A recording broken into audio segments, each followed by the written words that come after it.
The Remarkable People Podcast. Check it out.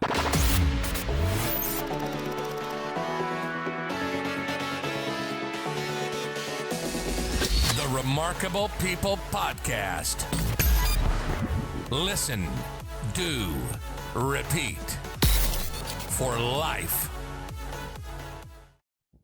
Hello, friends. I'm David Pasqualone, and welcome to this week's episode of the Remarkable People Podcast, the Nate Rifkin story. Nate is a remarkable guy, as you're about to hear. But before we go into his story, I wanted to say thank you for the patience to our listeners who are here every week. First, I made a bozo mistake and took a 3 or 4 week break between season 3 and season 4 and not say a word. And then after releasing just 1 or 2 new episodes of season 4, I took another 3 weeks off that wasn't expected. So if you are listening and binging or catching up on episodes, you're a new listener, you have no idea what I'm talking about. Everything's just there. But for the listeners around the globe who come every week and share in our community, thank you for your patience. I'm truly sorry for the inconvenience, and Lord willing, it won't happen again. Now, this week, we have Mr. Nate Rifkin. Mr. Nate Rifkin wrote The Standing Meditation. But before he could get to this point in this lifelong journey, he's going to share with us his childhood and the adjustment socially that he had to make when he entered college, and how most people are dreaming big and thinking, I'm going to do this and I'm going to do that. Nate had some experiences professionally and personally that brought him down to spinning a sign on the side of the road. What he thought would be a temporary job ended up being 3 years. So get your notebook, get your pen, get ready for a remarkable story. Nate covers a ton of material that leads up to his standing meditation book. And if you're like, I'm not into yoga, I'm not into meditation, this is good stuff. Nate is going to connect with you and me in ways that you're probably not expecting through this episode. And then he gives us great techniques to mentally, spiritually, emotionally, and physically engage our bodies and our souls and our minds so we can find balance. And that's what's cool about this cover. You'll see it looks like really the deepness of a tree. Like if you cut a tree in half and you can see those age lines, and it shows the root system. And some of you are listening, not watching, so I apologize, but check out the show notes and the link to Nate's book. But just like God says, we should be like trees planted by rivers of water, right? Have deep roots and we sway back and forth, but we never break. That's what we're talking about in this episode. So I'm David Pasqualone. This is Mr. Nate Rifkin. Enjoy this remarkable episode. Share it, like it, love it. Tell your friends about it. And let's do what we can to change the world, starting with us. Love you and enjoy the episode. Hey, Nate, what's going on, brother? What is going on, David? Oh, man, it's been great chatting with you these last few minutes. And I know now I just explained to our remarkable audience who you are and a little bit of what they're in store for today. So we're just going to jump right in, man. So like we discussed, you're going to tell us your story. You're going to go through the highs, the lows, the in-between. And don't just tell us, oh yeah, I was able to start this multi-million-dollar company. I was able to overcome cancer, whatever happened in your life. But you're able to say, hey, this is what I did, and this is how I did it. That way we can learn too. And yes, sir. Yeah, man. Then we'll transition to where is Nate today? Where are you going? And then we'll help you. So thank God he did this all for us. Thank God you're here today. And buddy, share with us your remarkable story, Nate. Absolutely. And I'm glad you mentioned sharing not only the highs and the lows and in-betweens, because I can start with a whole lot. In fact, I can start with having to kind of crawl through my own personal hell. Because, to set the stage, I grew up in a pretty dysfunctional family. It was a very emotionally shut off family. Parents were just they didn't really know how to raise children. So when I was a kid, I didn't know why. And I was socially awkward, did not make friends. So as I grew up and I got older, I got more and more depressed. I was still just kind of an awkward kid. My grades were terrible. I was getting like D's and F's in junior high school. But I kind of thought to myself, well, you know what? When I get out of here, go to college or something like that, anything to get you out of my house, I'll change. And in fact, I could start over because I'll be around new people. I can act like a different person. So somehow I managed to get into UMass Amherst because I grew up in Massachusetts. I don't know how I got in. Maybe someone dropped my form in the wrong basket or something like that. But What part of Mass are you from? Bedford. Oh, Bedford, Mass. I'm from Milford, Mass originally.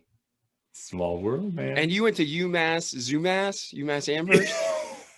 Zoomass, yes. All right. Well, I haven't heard Zoomass in so long. For our listeners and from the New England, you know exactly what we're talking about. For the rest of you, UMass was a great school, but It's UMass huge, and they have 4 or 5 campuses. Oh yeah, and each one of them is like the size of a big campus, and the whole thing is the size of it's bigger than like the town it's next to. Yes. And UMass Amherst was quite the party school on top of a great education. Yeah. So they called it Zoomass. Zoomass. Okay. All right. Back to your story, man. Yeah. I'm like off in another world. Like, oh my goodness. Yeah. He's having flashbacks now. We're going to have to pause the recording. Our listeners are used to my tangent. So sorry. That's good. That's good. No, that's perfect. Yeah, and when I mentioned Bedford, I made sure to do the accent as best I could. But I never really had one because Bedford was a pretty, I think it's because it had the Air Force Base next to it. So there's a lot of transients there. So it wasn't like as solid a community as other towns. But anyway, so yeah, went to Zoomass. And here's the thing though. So talk about how it's like a big school, it's a party school. That actually ties in perfectly because here I am, this like kind of weird, shy, awkward guy. It's not shy in a good way. It's just shy in a way where I couldn't make friends. So I'm surrounded by all these like people who are there partying, and I'm feeling like a loser. Like I get there and I realize it doesn't matter if I just move to a new place. I'm the same guy, and I still don't know how to cope or how to function or how to relate to people. So I still that same loser in my mind. I got more, and my grades there were. I tried at first, but they started slipping. So I started thinking to myself, I want to be an entrepreneur. I want to be a business owner of some sort. And the only light in my life at this point is like working out, lifting weights at the time. And I want to do something with that. So I'm like, do I really need a college degree? Is anyone going to be like, hey, what's up, Nate? Where's your diploma? I don't see that on your wall. I'm like, I don't think anyone is going to bug me for that, both in the business world and any potential client. So I decided to drop out. After 3 semesters, I dropped out. No one missed me. I didn't say goodbye to anyone. And from there, I actually got to my real education, which was studying marketing and studying copywriting and studying advertising. And I did so, basically what if I found any information I could. This was like 2004, 2005, around that area. And the internet had been around for a while, but you have to remember, this is a time when Facebook was still a thing for college students. Like it was a different internet. So it was like young, it was just beginning. So I'm like, this is a good opportunity for me to be able to study marketing and start a business that actually generates customers online. So I joined some like seminars, started learning and educating myself, and I actually started a business. One business that I started was with my brother selling yoga products online. He was like the talent. I was the business marketing side of it. So I thought everything was going to work out great. Here's the problem. Even though I could like write advertising copy and I had a bit of a knack for marketing, I was terrible at all the fundamentals of business, like basic stuff, like keeping track of accounting, gross profit, net profit, separate business bank accounts, that sort of thing. And I was using all my own personal credit. So I started, even though I had some wins overall, saving for taxes was another thing I needed to do. Overall, I started going deeper into debt. Oh, that in America, for our listeners overseas, it's a different system. But in America, you don't pay your taxes, you go to jail. You literally could murder somebody and get less jail time than not paying your taxes. Literally. That's not an exaggeration. They're brutal. And I could share with you from personal experience, as I'll tell you later. Like sometimes they could be a little slow to react, but when they come down on you, they come down on you. Yep, and they take everything. and sees everything. So yeah, so if you're listening, when Nate says he didn't put away money for taxes, that's a big stressor down the road in his story, I'm sure. Yeah, David's like, oh no, Dude, I put like, it's like, the Bible talks about how you give your first to God, the 10%. But I'm like, okay, my first, it's God is first, but I got to portion out the government part so I don't shower with men. I don't want to go to prison. It's like God and the government are my top of my list, not because I want to give to the government, because I don't want to be in prison. So go on, man. I just wanted to let our listeners know in other countries how it works here. Sure, yeah, it makes total sense. Probably the biggest issue though was that I was still that same depressed, awkward guy, except now I was trying to channel my escape into like as much self-help as I could. Like when I'm here, I'm going to finally be happy. When I'm here, I wasn't using this language specifically, but it was as if like, once I make this much money, finally I'll love myself or develop some sort of a spiritual relationship with a higher power. But as far back then, my mindset was I got to make this work. I want to make this succeed. I want to be successful. I want to finally start like getting some dates or something like that. And I was just channeling all my effort into my business. So what eventually happened was I never really achieved a single goal I set, even though I set goals. And I was working hard and I was like visualizing my success, but something was missing. So I spiraled deeper into debt. And I got so depressed that I started drinking alcohol every morning, like vodka in the morning, and mix it with an energy drink. And around this time, I was starting to have suicidal thoughts. And this was ongoing. And the only like temporary relief I got was that if I knew of like something I felt so awful and I hated myself so much, and my thoughts would just loop and loop, I'd be like, well, tonight when I go to bed, at least when I wake up in the morning, I'll feel a little bit better. That was like my only relief.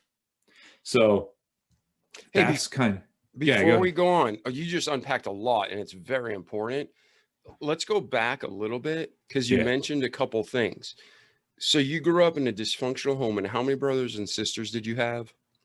One older brother. He's about 4 years older. Okay. I was a kid. Okay. And then so as your story, you haven't figured out, you survived your childhood, but you didn't really figure out how to heal. So that's where we're getting to. Now, you mentioned working out. You're like, that's the only thing I did. Did you start that in high school? Did you start that in college? When did you start working out? And what kind of effect did that have on you? Because I know that's a big help usually. That's actually a great question. I should talk more about that. So I started lifting weight early in high school. And I mean, I had some, to be really specific, I had some start and goes, like, I pick it up for a few months and I drop it, but I really got serious like junior, senior year of high school. And that's when it became one of the top priorities of my life. And it was lifting weights in the high school gym. And David, you'd love it. It's one of these like awesome gyms where it's like, there's no air, there's no AC. It's just a bunch of bent, rusted barbells. It's like, this is good. That's all. Yes. Down in the basement. Kind. Was it the down in the basement kind? It wasn't in a basement, but it was like next to the athletic field. Sometimes they'd open the doors and it was just like. It was like, it stunk. Yeah, I hear you. And just, for those of you watching the podcast and those of you listening to the podcast, Nate looks like Clark Kent. So he's like, you can tell the dude works out. He takes off his glasses and he's Superman. But I agree with you, dude. The best, I made a shirt that's on my website. I'm not trying to pimp product, but it says it's not a workout without a hoodie. Because if you're not sweating and you're not killing yourself, to me, it's not that deep workout.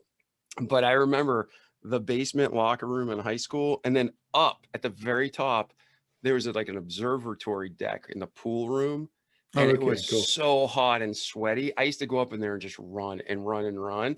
So that mental pushing of not killing yourself, but what I mean, torturing yourself. You loved it. You loved it. Yeah. Oh, absolutely. Because you know what? That was the one time in my life that I could really feel into my body and feel really good. And it was the one thing where I'm like, I'm consciously transforming myself. Now, I had some pretty hit or miss success because I didn't really have a coach. So I just go in there and I don't know, you know how it is. You read like some magazine article and try something out. But I loved it. I absolutely loved it. And it was a Zen thing. I didn't have any of this kind of language. I didn't know what it was, but just usually I was in there alone, which is kind of sad that no one else was working out at the gym but after school. But it was just really like Zen thing. And that's really why I was that became my kind of career passion, because it was the one thing. So I'm like, I'm gonna make something out of this more than just me working out. And it was my first introduction to how, if you focus on your body, that can actually be a superior gateway to change your mind. Because when I got into self-help, I'm just like, oh, it's all about thinking. It's all about thoughts, positive thinking, change your thoughts. And I would just end up adding more energy to my thoughts and loop and loop and loop. And it was a disaster for me. And when I started drinking every morning, at this point, I was giving up on lifting weights. It was a rough time. I probably could have been more ingenuitive, but I couldn't afford my YMCA membership where I was at the time. So things are going downhill. Okay. So yeah, I just yeah. want to touch on that. But so basically, if you're listening, working out, it releases just endorphins and chemicals that God put in there to help you feel better. So for guys like Nate and I who come from dysfunctional backgrounds and are struggling with depression, it helps. But then when you get sad, you bury yourself deeper and you start cutting that out, and then things get worse. So if you're listening and you're feeling that way, get to the gym after this episode, because it really helps. And Nate's going to keep talking about it. Yeah, seriously. Heck, if you're just doing the audio thing, start working out right now while you listen to us. Yeah, I do. I listen to podcasts at the gym. It can be a great time. So that was my low point. And I was bitter and jaded, because I'm thinking to myself, everything I've tried hasn't worked really. All the self-help stuff, I really visualized, I really set goals. It's I don't know what's going on. So, but I had a fortunate kind of turn of events, or at least I had a good opportunity that I could grab onto, because one of my mentors, who was teaching business and marketing, he was also into meditation and a spiritual tradition called Taoism. And I didn't have a spiritual life. I didn't have any connection to God or anything like that. It just wasn't in my mind. But he started talking about it. There are these people over in China who study Taoism, and they meditate on mountains or in caves and stuff, and they're develop these powerful martial arts skills. I wasn't even a martial artist at the time, but I still thought it was cool. And that was an interesting thing, because it's just I had tried meditation. I don't know, it left me just kind of feeling hazy, but this got me excited because it appealed to that was the thing, even though I was a really depressed guy, my ego was firmly in charge. So I needed that to get me excited about something new. So he taught meditation kind of a different way. And I didn't I know a lot more about it now. I didn't really understand it back then, but I could follow directions. So he taught me a meditation that was a lot more body based. Instead of just kind of sitting on a cushion and just kind of watching thoughts come and go, you'd actually engage your body. So the meditation was done in a standing position. And the basics are, you tuck your hips as if you're sitting on a super high bar stool. So you kind of have to tuck your hips forward a little bit. You unlock your knees, and then you actually hold your arms out in front of you like you're holding a really big beach ball. So when I tried this, I'm oh, unlocking my knees, that's fine. Well, within a minute, my thighs were cooking. It was weird, especially with your hips tucked, because you're taking all your body weight and you're transferring it to your tendons. You're no longer just standing in line at the bank. You're staying there with the knees locked. You could do that all day. This is different. So I would be doing that, and I'd tuck my chin down. So I'd be straightening my spine at both ends, giving yourself a chiropractic adjustment. So it's very body based. And what I realized was that, or what I experienced, and later I thought about it, was I was engaging my mind to position my body in a certain way. And during all this, you have to relax into this stance and breathe deeply. So you're facing a physical challenge, but you can't just grit your teeth and get through it. You have to relax into it. So I was training my mind and body to relax in the face of a challenge and withstand it while having a calm, quiet mind. So again, I was just oh, I'm just doing a meditation, but I was learning a metaphor for how to walk through life. So it's a good thing that I started doing this, because I forgot to mention, by the way, David, I have to say this because it's so pertinent to what we're talking about. I think it was about a year earlier, I had not paid my taxes. So yes, that. So you are not kidding. I woke up one day, checked my bank account, zero. zero balance on my bank account. I'm just like, it has to be an error. I mean, if something's zero, it's like, it's got, I don't know. So I call them up and they're just like, oh, the Internal Revenue Service just made a withdrawal of all your funds. And I'm on the phone with them. I'm just like, oh yes, of course, yeah. I'm laughing. We can laugh about that now, but back then that was not funny.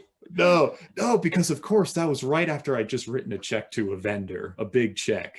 And I'm just like, I had to email. I didn't even call him. I didn't have the guts to call. I emailed the vendor. I'm just like, hey, I'm just like, what am I going to do? So I say, the IRS just vacuumed my bank account. Could you please hold off on cashing my check, even though you haven't? Could you hold off for like 2 weeks? And they replied just like, okay, yeah, sure. And that was a cool lesson, actually. It's just like, in the business world, people understand. You just got to be. Just a friend of mine named Rex, he has been in business longer than I've been alive. And he has 3 rules when you face a money challenge like that. Is number 1, you tell the truth, just say it. Number 2, reach out to the other person proactively. You don't wait around for them to like, well, hey, Nate, what's up? Where's the money? It's just like, no, you reach out to them.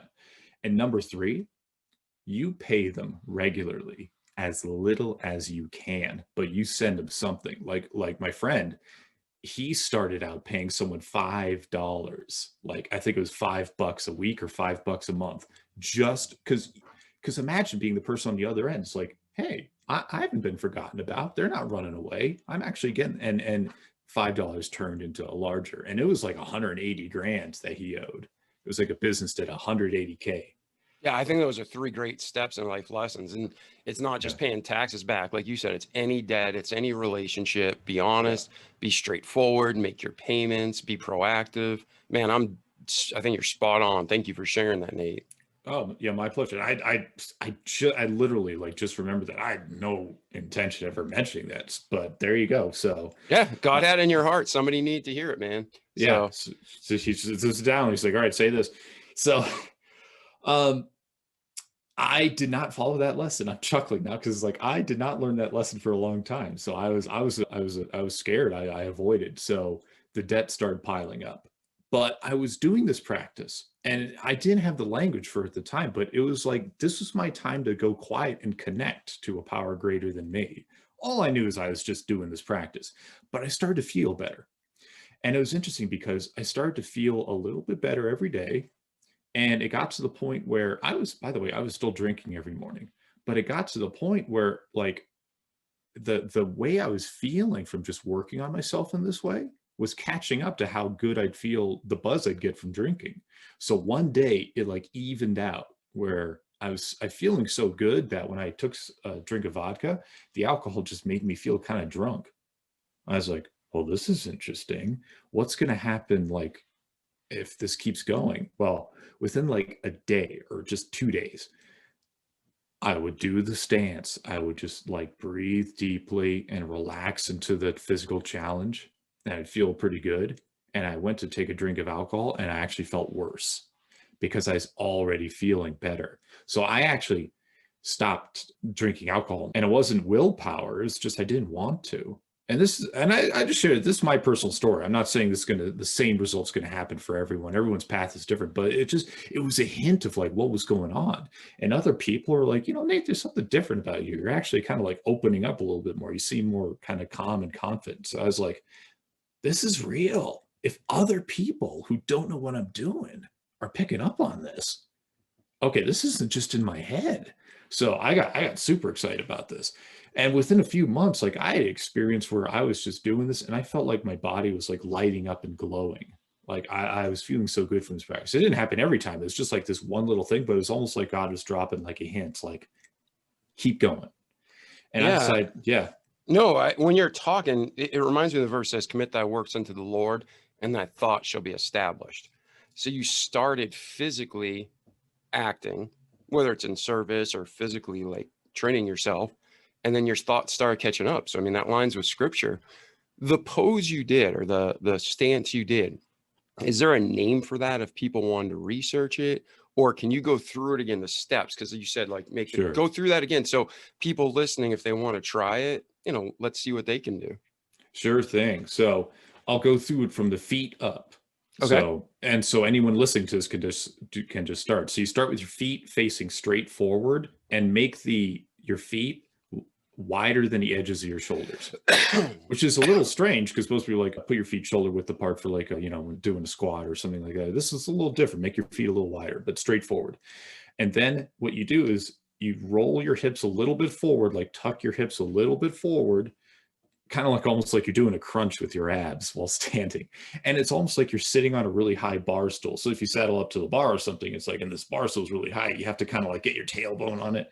Well, that's what you want to do with your hips. And as a result, your knees will have to unlock because you're pushing your hips a little bit forward. So you can't do it with a straight leg. Your knees unlock a little bit.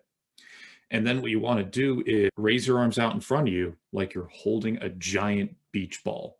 Let your elbows relax a little bit. Your shoulders are relaxed. Your palms are out like you're palming a basketball, and your palms kind of end up like facing your own chest. And it's just like you're holding a giant beach ball. And then you tuck your chin down a little bit. And interestingly enough, it actually raises your head up because it's funny to think of this, but the top of your head is actually kind of near the back of your head. And your spine, it's definitely near the back of your head. So as a result of tucking your chin, you're actually lengthening your spine. And when you tuck your hips, that lengthens your spine and eliminates the curve in your lower back. So it's like you're straightening your spine at both ends. So you'll discover when you do this, straightening your spine and unlocking your knees, you're using your muscles and your tendons in a whole different way. It's very interesting. And then you're going to start feeling a burning in your shoulders. For me, it was definitely in my thighs. But what eventually happens, I started with 60 seconds and I added 5 seconds a day because I'm like, my body probably won't notice 5 seconds of difference every day. I'll get stronger as a result. And it worked. And it was actually, I kind of fell into a new way to do a habit and build a habit into one's life. And then once you get up to like the 8 to 10 minute mark, the burning will vanish because you'll have adapted so much. Your muscles will have gotten stronger. You'll learn to relax your muscles and your tendons will have gotten stronger. And it's almost like your body becomes a rubber band and you're able to support yourself. And then you can just coast. And all of a sudden you're relaxing in the standing position and you almost feel like you're floating. So Yeah. Go ahead. I'm sorry. I was just going to say, anyone who's ever like studied or done Tai Chi or some kind of gentle internal martial arts form, what I'm describing here is actually kind of the inner foundation of how to do those movements. And that's kind of one of the more little known aspects of it. Yeah. And what I was going to say, I didn't mean to cut you off. There was a slight delay. Sure. Everything you're describing, even if somebody's like, I don't want to try that, just for physical body, if you don't even want the mental aspect, that might be bonus. But what Nate's describing, I've done exercises like that because I had 2 ruptured discs in my lower back and like, you need surgery, you need surgery, you need surgery. And I started doing exercises like this. And it literally, as you stretch and get relaxed and as you strengthen your core, your body heals, especially in that lower back. There's like pinching on those discs. And when you roll forward, you're relieving that pressure and you're letting blood flow and, the oxygen and just healing to happen. So even if for no other reason, just structurally, what Nate said is going to help you from the top of your spine to the bottom of your body. So try it. And you're going to actually, most of us are going to be like, dang, I'm so weak and out of shape. So it's not easy. No, it's not. It's very bizarre. And it's cool though, because it'll start to transfer to other areas of your life. Once I started doing this, I started developing this like kind of funny springiness. I'm not saying I turned into like an Olympic athlete or something, but it was just interesting how it would transfer to everyday life in a really powerful way. And did you do this exercise once for 60 seconds or did you do it 3 or 4 times? How many times did you do it? Well, it's kind of funny because at first I did once, but as the days went on, I mean, it was just like kind of so cool that I started doing it multiple times per day because I had time. I didn't. I mean, I did not have confession. I did not have much of a life back then. I mean, my life was kind of falling apart. I didn't have any friends, so I'm like, I don't have time to do much except watch some TV and do this. And eventually, I got rid of the TV, so I was just doing more of the stance. But eventually, I worked my way up to doing 25 minutes at a time, and I just kind of stayed at that level for a while. And that's when a lot of the mental and emotional benefits started to come in because I found old emotional gunk start to like get burned through and resolve itself while in this position. So so if you like, I can like keep going with the story. Keep going. I didn't mean to derail you, but Sure. you're unpacking so much. Okay, cool. I don't want to forget, or our listeners hear something they want to touch on. So that's why we're going to keep going chronologically, but we'll fill in the gaps and hopefully help as many people as we can. Let's do this. So all right, man. So keep going. All right. So after I started doing the stance, a funny thing happened to my life, which I think is extremely common. It's almost a universal truth. Without knowing it, I was starting on a spiritual. Without knowing it, I was finally connecting to God and my higher power. As far as I was concerned, I was just doing a meditation, but this was my time when I was getting really more in touch with what I was meant to do and how I was meant to grow as a human being. I was starting with the inside first. I was starting with stillness first. So what happens when people start integrating that into their life for the first time is my life seemed to get a lot worse. It got more chaotic. But so basically what happened was I had a business partnership at the time. This was with two other people that like imploded. In fact, they actually shut me out of the business. They changed the passwords on me. And it was everyone's fault. Like I was having conflicts with them. I was butting heads with them. But ultimately what was happening is that I was being drawn on a different path. And all my income was like drying up. And my credit cards were totally maxed out. So I had enough presence of mind to realize, okay, on the surface, my life seems to be going worse. But I think this is actually me really growing. And it's me being brought to a more appropriate place for me. And the mentor I learned this from, he actually kicked me out of his coaching. I keep him anonymous today because even though the teachings he gave me were really helpful and probably saved my life, he's a human being and he had a dark side to him. So even that relationship got cut off.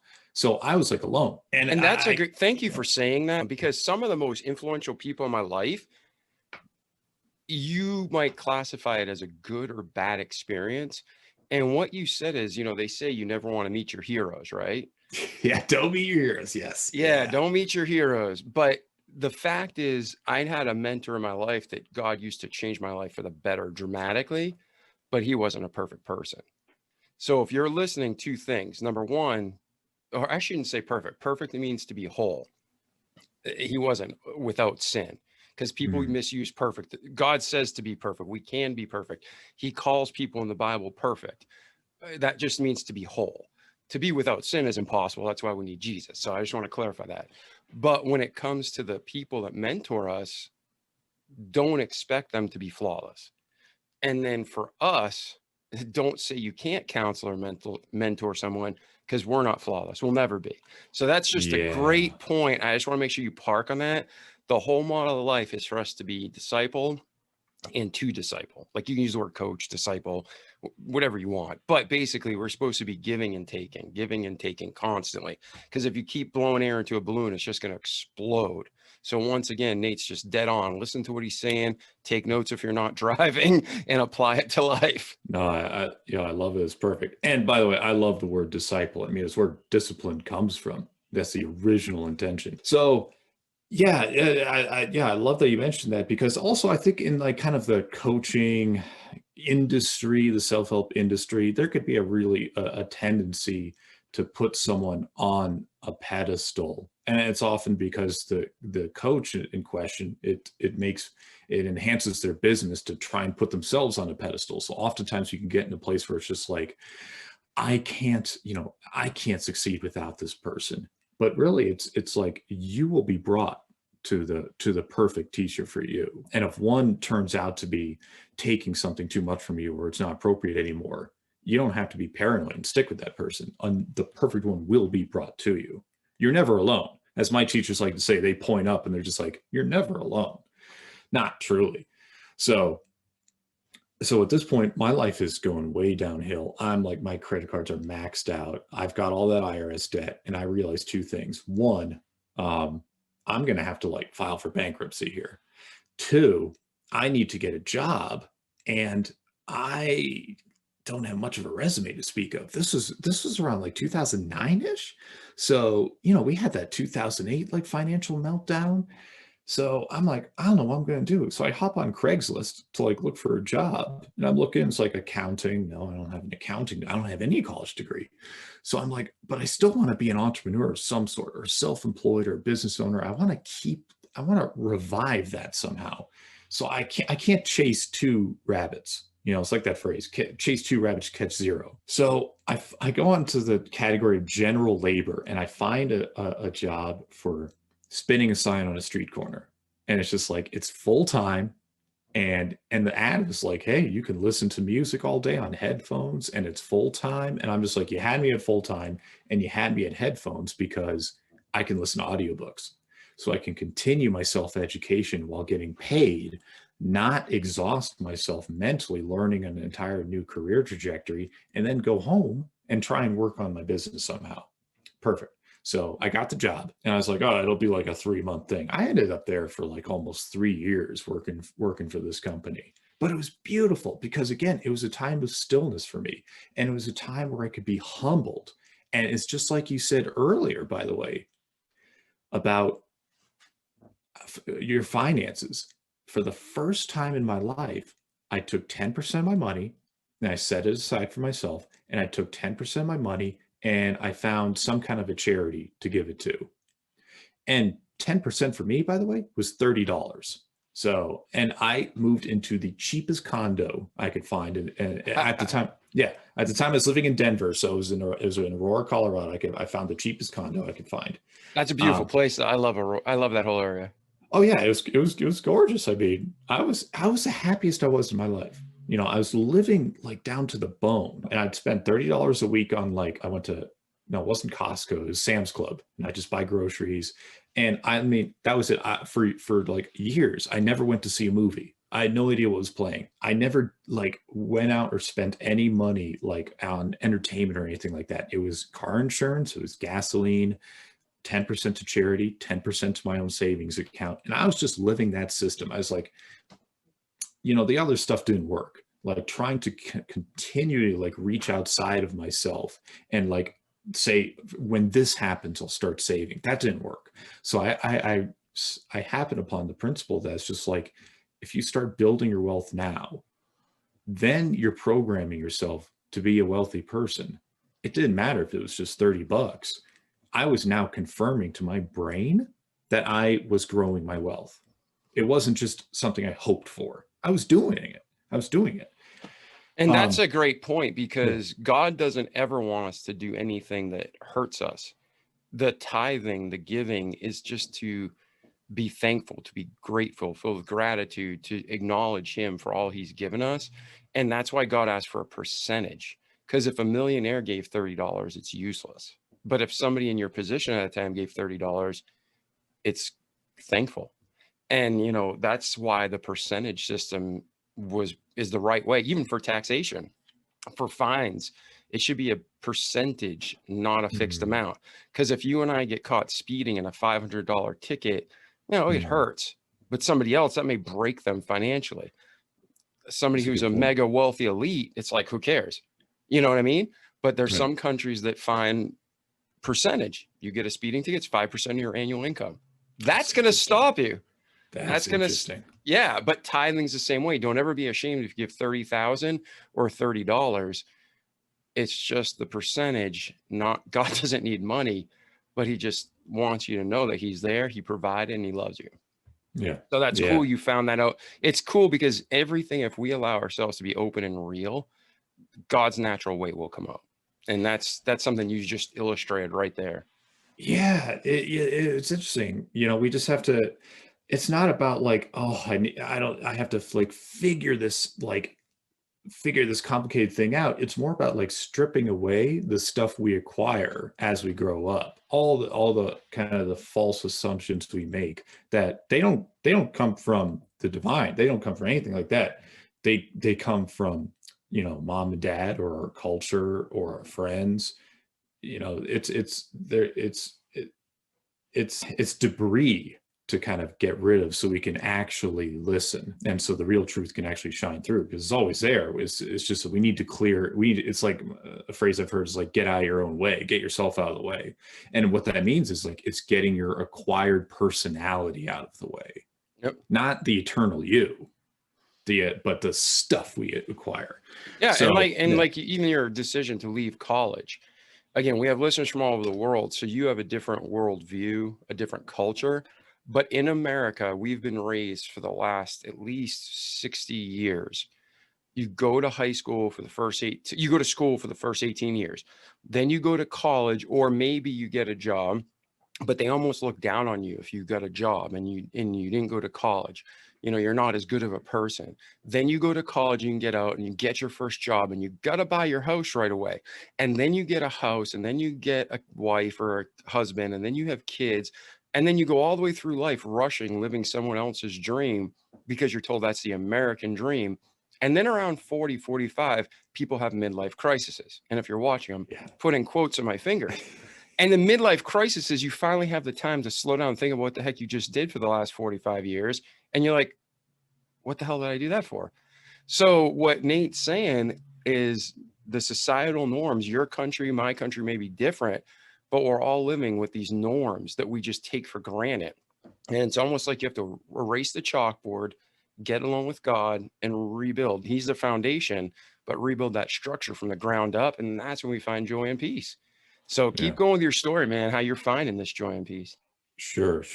So basically, this was a really beautiful time in my life because I was happy. I had that inner peace. So all of a sudden, I didn't care about the trappings of like, I have to have this kind of business, or I have to do it this way, or I have to have this level of income. But the essence is that I was very, very happy at this time in my life. I was actually the happiest I'd ever been.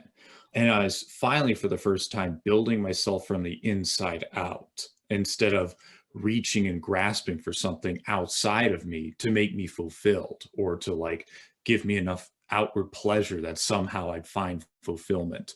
So it was a tremendous time of inner growth. It was almost like starting over as an adult, because I'd show up and I took pride in my work. Like I used to, like, there's an old joke in kind of some of the entrepreneurial industry where it's just like, we're unemployable, that's why we're business owners. Well, I bought into that, but really I decided I'm going to be the best employee this company's got. I'd show up early every single day. I think I was late like 3 times in my entire career there. I scrubbed toilets, I cleaned the windows, and I took pride in it. And it was actually a lot more joyful than I thought it would be. I worked this job, and then actually the company went under after about like 3 years, and I got a job loading trucks. Now, the sign spinning was fun. I mean, sure, I'd get people like yelling at me and stuff like that, and had some weird stuff happen, but it was a cool gig. It was fine. Truck loading is brutal for anyone who's ever done that. Like we're talking like 12-hour shifts where you get like, we got like one break for lunch, but you have to lift thousands and thousands of pounds. And it was a place that it was like a commercial laundry facility. So I was hauling dirty clothes all day. My body was breaking down. It was super stressful, and I got really scared.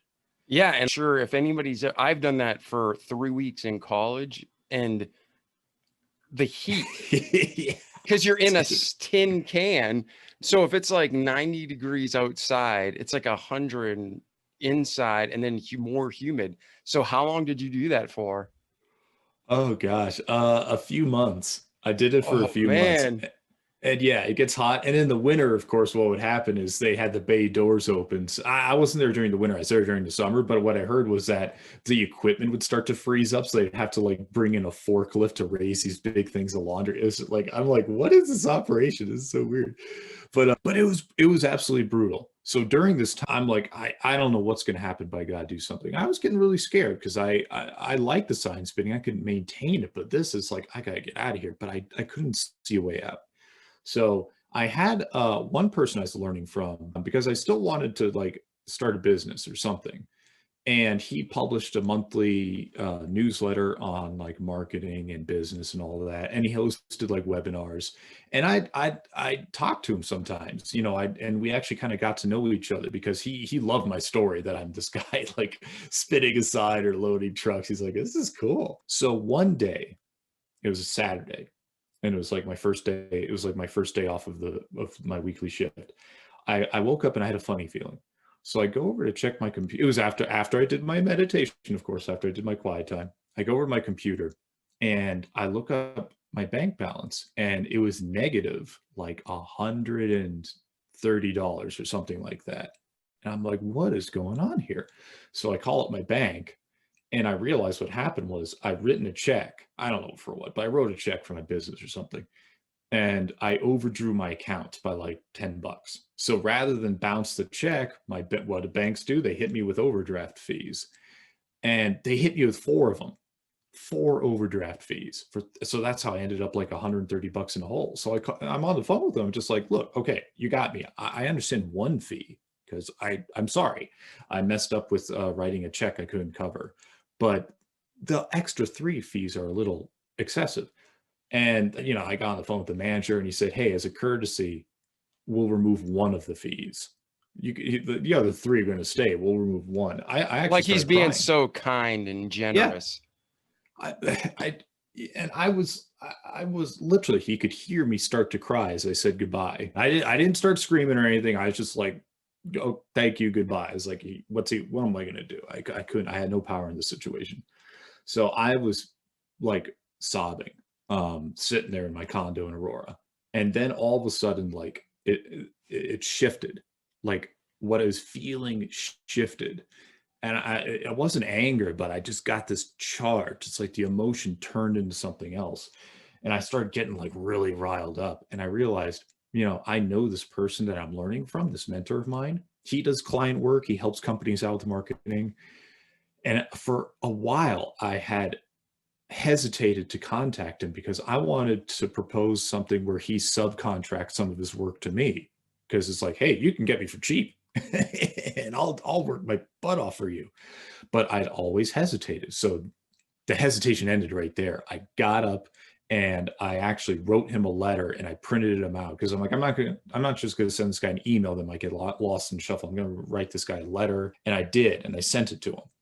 And he actually replied to me, and he's just like, I don't have anything like lined up that's a fit right now, but we'll see. I'll see what I can do. I was like, okay. So I did my part, and I had enough sense to be like, be neutral about it. Don't like freak out about it. You do your part and let things work out as they will. A few months later, he actually let me know that there's a company on the East Coast it was a bigger company, and they're hiring, like they needed like marketers and copywriters. And I realized, this whole time I was studying writing and advertising and stuff because I wanted to be my own business owner, but I was developing a valuable skill set this whole time. So I applied for the job, and little did I know, this person who kind of referenced it to me, he told them that I was this hardworking guy, and he'd gotten to know me, and I was working these tough jobs, but still trying to succeed. So he's like, if you've got a list of people, put Nate at the top.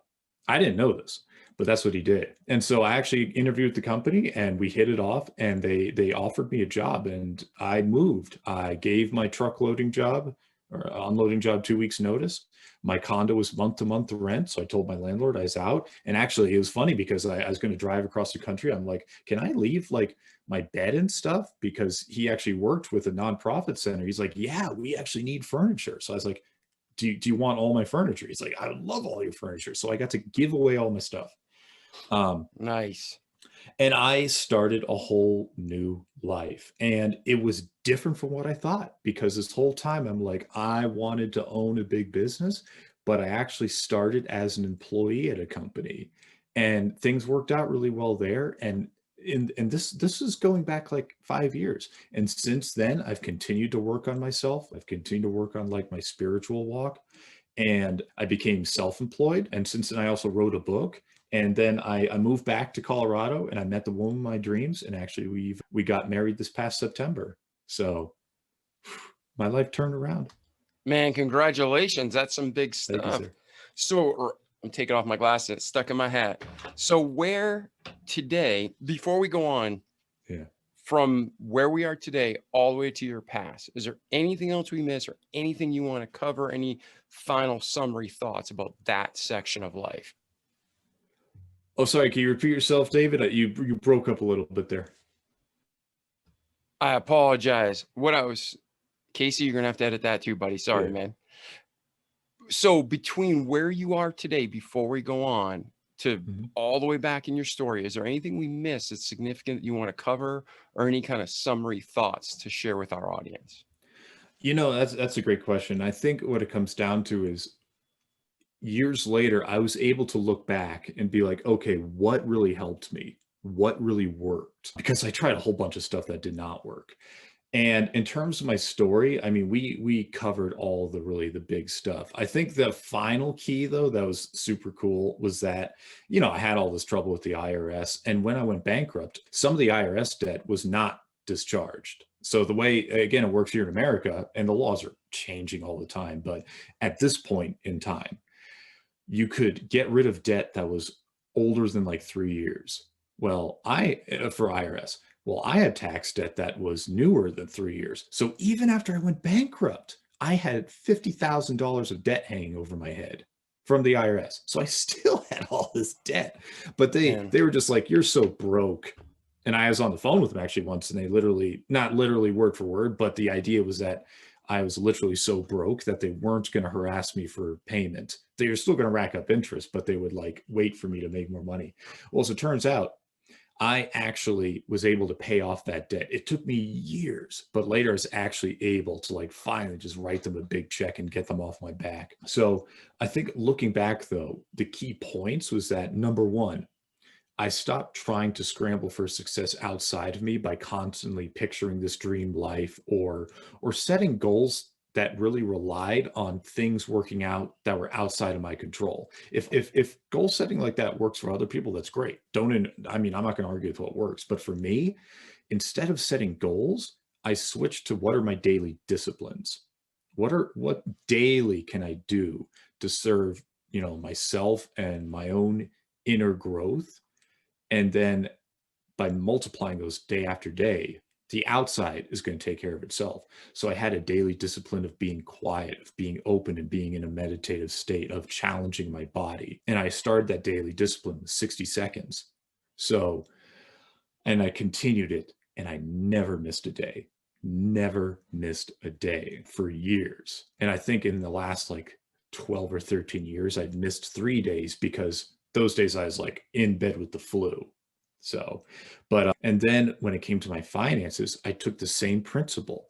I would save 10%. I would give 10% away. So even though I was living on like $350 a week or something, or $330 a week, and I had no children. So that, there is that. I mean, I'm not saying someone with like 5 kids and who goes through a medical crisis is going to have like the same mathematics I did, but I was able to start turning around my financial ship because of saving even just a little bit of an amount. So it's these ideas that you start with these really small amounts, but it's the consistency, and it's proving through your actions, through your deeds, not with your words and your thoughts or your wishes or your emotions or your feelings, your deeds. It's like, it's not only proving it to the world, it's really proving it to yourself, because you're the one that's skeptical. So by doing that, and finally, by connecting with other people, I was actually able to bring about a result that I did not anticipate, because I was so lonely before this. What I didn't get is that it's the beauty and the wonder of connecting with other people and developing a relationship, not because of how you're going to transact like right in that moment, but who knows what's going to happen a year from now or 2 years from now, or who are they going to introduce you to? The cool, amazing breakthroughs we have are the ones that we will never be able to predict. So I will never restrict my life to cut out the unknown unknowns that could happen to me that are going to make a miracle in my life. From here on out, I do the opposite. That's why I'm really passionate about talking with folks like yourself. And if I can just reach one person, it doesn't matter because now I'm in the mode of like, not like, oh, well, what's the ROI on this like today? Instead, it's about what seeds can I plant today? So yeah, that's sort of like looking back on my story. Those are sort of the lessons I drew. Yeah, and it's great because, you know, if somebody told you at 18 you're going to be spinning a sign, that's not your ideal life, but yet that's where you found the most joy and peace. And you had, like you mentioned something about you didn't have kids, you know, and everybody's in a different place. But how God worked it out for Nate is he gave him this time to have a low stress in the sense of job. Like you could sit there and listen to self-help and development material while you were working, and you just got to plant that seed, plant that seed, plant that seed. And then, like you said, discipline. Every day you are applying it and growing. And that's what our slogan is for the show. Don't just listen to great content, but do it, apply it, repeat it each day so you can have a great life in this life and eternity to come. So what Nate's saying is just solid principle, biblical principle and practice in action. You know, it says, what's the word? The talk of the lips tendeth only to penury. That's the biblical version. That literally means talk is cheap. You know, if you sit there and talk about stuff, it means nothing. You got to do it. So what I keep finding so awesome, it's like funny, but in a good way, is like you're sitting there spinning a sign. You're happier than people who are CEOs making millions of dollars. You're just joyful. And God gave you that respite, that break, that almost like hospital time to just recover and heal. Now, let me ask you a question. During that time, a lot of us suffer from self-sabotage, like where we're healing, but we almost want to go back to that old grind. Did you experience any self-sabotage? And if you did, how did you overcome that? You know, I did experience a little bit of it consistently because, yeah, it's just like you say, even if we're guided in a certain way, and you're right, even if we are given that perfect time in our life, there's something in us that we still hang on to old patterns, and we're the skeptical ones, like you and I and every other person out there. So yeah, but what I found is like the answers to that self-sabotage is I looking back, I kind of picture myself almost as like a dirty pitcher of water where there's some like all our acquired stuff from when we're children or when we're teenagers or young adults that we get from society and our culture was like muck in the pitcher. And by having an inner practice, it was like pouring in a little bit of water every day. Now, if I pour in a drip of water into a dirty pitcher, is the pitcher going to magically become squeaky clean? No, but a little bit of dirt's going to fall out, and then the next day a little bit more. So what I found is that even though I would engage in some kind of self-sabotage, because sometimes I'd go chase a bright, shiny object in business, or I'd get a little bit lazy about meeting a new person or talking to a new person, or I'd fall back on looping thought and, you know, like self-hatred thoughts, or I would temporarily lose a little bit of faith that things are really working out the way they were supposed to.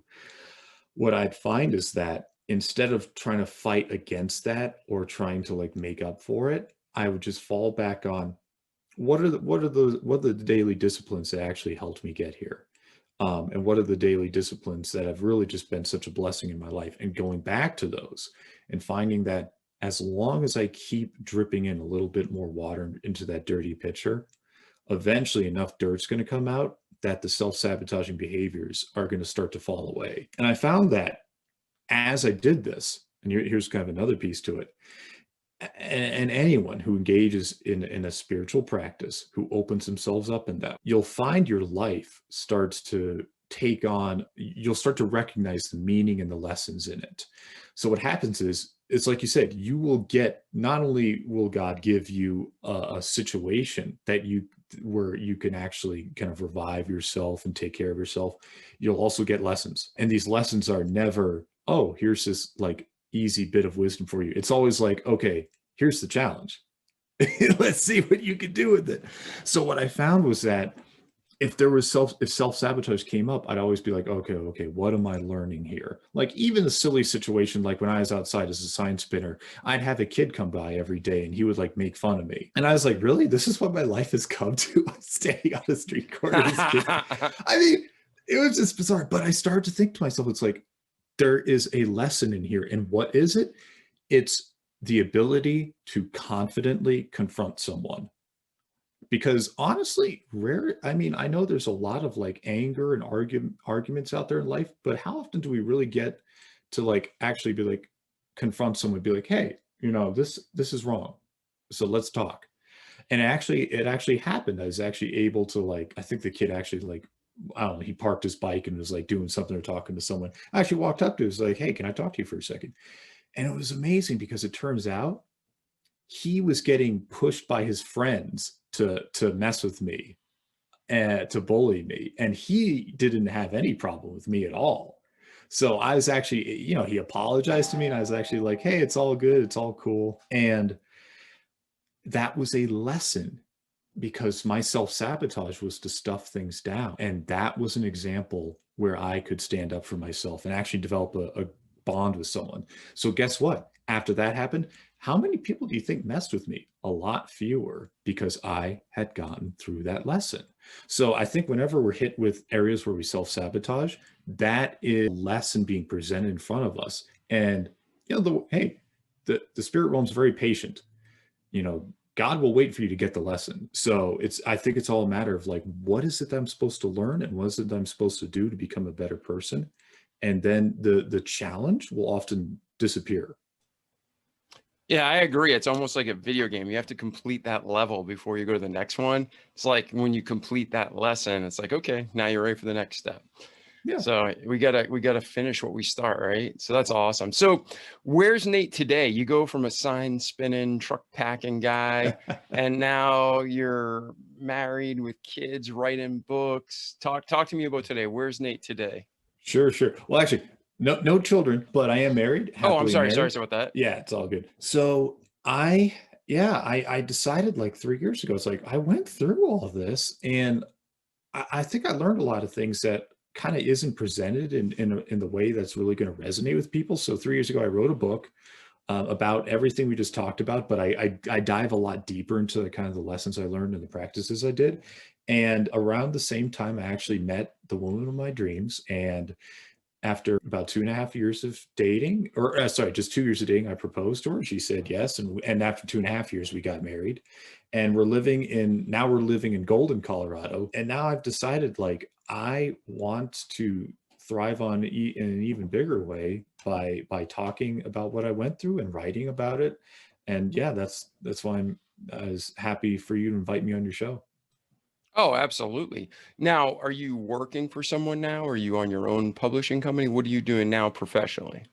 I'm on my own. I'm still like I'm kind of bridging two worlds. Like I'm writing. Actually, me and my wife are working on our book ourselves. So I'm writing books, and I'm actually still working in the advertising field. But now I'm my own company. So I was actually able to establish my career enough that I could do that. So I work from home, living here in Golden, and it's actually like we were joking before we hit the record button. It's like, I actually finally enjoy Mondays now. Yeah, yeah. And for those of you who don't know Golden, Colorado, that's the home of the Coors Brewery. Yeah. So whenever you're out there, I'm not even a big drinker, but it's like, oh man, that smells so good. I remember driving through there and be like, oh, it smells amazing. It's so funny, yeah. All those fields of like wheat, and they make it, what do they call hops? They burn the hops or whatever. I don't even know what they do, but I just know it smells amazing. So cool, man. Now, what about, where are you headed? Where are you headed? How can we as a remarkable community help you get there? Gosh, I mean, where I'm heading today is spreading the message about what I went through and what helped and helping others. Because, when I wrote my book 3 years or started writing my book 3 years ago, it was really as though if I could go back to my 25-year-old self and just hand him something and say, okay, I know you're reading all this other stuff and listening to all these other people, just read this. I can't do that, but I figure I can help a lot of other people by writing the same thing. So, all like my passion is now about writing what I went through and helping others. So that's why I published the book, and it's been out for about 4 or 5 months now. Very good. I had to unpause my mic there. Yes. Cool. Now, if people want to get your book, what is the title of the book? Where can they find it? I'll put a link in the show notes, of course. My listeners know that. But if they want to just go ahead and get it right now, where can they go? Oh, thank you. It's called The Standing Meditation. It's on Amazon. And actually, easiest thing is just go to thestandingmeditation.com. And right now, as we talk, that forwards right to the Amazon page, and they could pick it up there. Nice. And then this is going to cover your story, the meditation practice, a lot of what this interview is, but to a deeper level, right? Yeah, it's kind of like, honestly, it's like if we talked about what we did in this interview, but I spent like 10 hours just kind of going over things in like nitty-gritty detail. So yeah, I really poured my heart into this book. I spent, like I said, I spent 3 years on it, and I tell a lot more crazy stories I went through. And my goal was, can I produce something where if someone's just at zero, they need every question answered. It's like, what would I say if I had my chance? So that's how I wrote it. That's awesome. And I'm looking at the cover now. Excuse me, ladies and gentlemen. I'm looking at the cover now, and I love the simple but effective art. It's the standing meditation, and out of the M in meditation, it's going vertical. It has the roots, like that deep roots of a tree, like God talks about. When your roots are planted deep, you're strong and you're flexible. And then in the subtle background, there's the red and black cover, and it looks like a tree. Like if you cut a tree in half, you can see the lines. Beautiful work, man. Yeah, all the years of experience and practice. Beautiful, man. I'm going to get myself a copy. I'm looking forward to reading it. So, all right, my friend, how would someone get a hold of you if they want to talk with you, just have questions, if they want to do some coaching, maybe? What's the best way to reach you? Well, I also have a website where I write, and it's naterifkin.com. So it's just my name.com. And that's the best place so they can, get more information. And I try and update that pretty often with like tips and strategies like that. Okay, and there's a contact us. Yeah, I hope so. And of course, there is in my book as well and all that. And I'm on LinkedIn. You just find me on LinkedIn. So awesome. I'm out there. I might be a little hard to get, but I'm out there. All right. Well, we'll put a link to the show notes. So thank you, Nate, for being here today.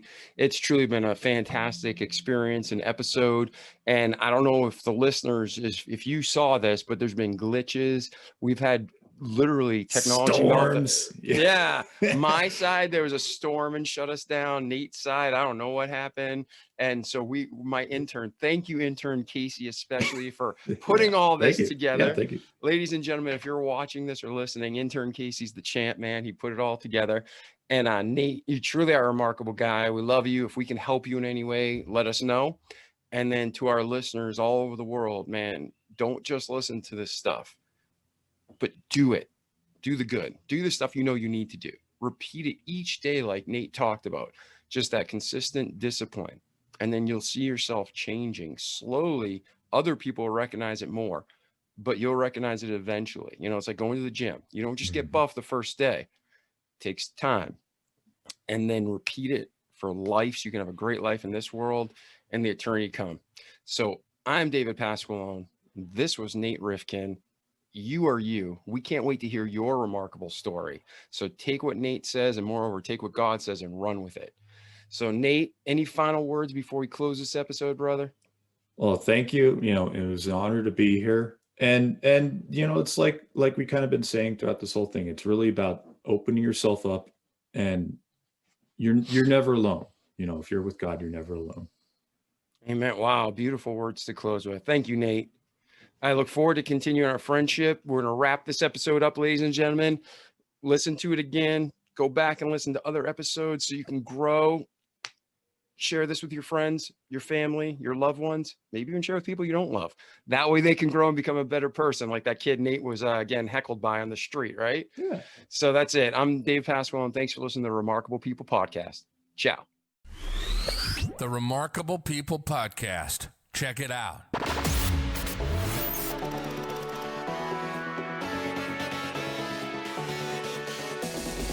The Remarkable People Podcast.